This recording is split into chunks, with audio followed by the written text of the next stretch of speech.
ప్రభుత్వం ప్రతిష్టాత్మకంగా చేపట్టిన రైతు భరోసా కార్యక్రమం సంబంధించి సర్వే ఈ నెల 16 నుండి 20 వరకు అన్ని గ్రామాల్లో వ్యవసాయ శాఖ మరియు రెవెన్యూ శాఖ ఆధ్వర్యంలో క్షేత్రస్థాయిలో పర్యటన చేసి వ్యవసాయ యోగ్యం కానటువంటి భూములను గుర్తించి ఉన్నతాధికారులకు పంపించడం జరుగుతుందని జిల్లా వ్యవసాయ అధికారి వినయ్ పేర్కొన్నారు.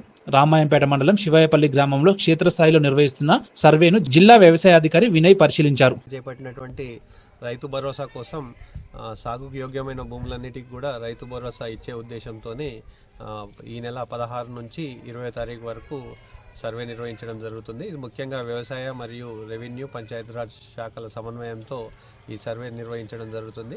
ఈరోజు శివాయపల్లి గ్రామాన్ని జిల్లా వ్యవసాయ అధికారి సందర్శించడం జరిగింది.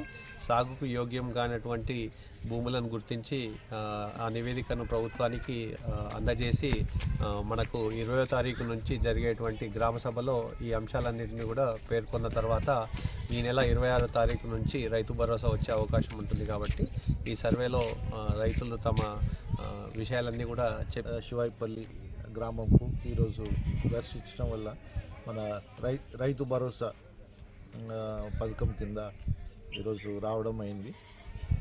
ఈరోజు ఇక్కడ మొత్తం తిరిగి చూసి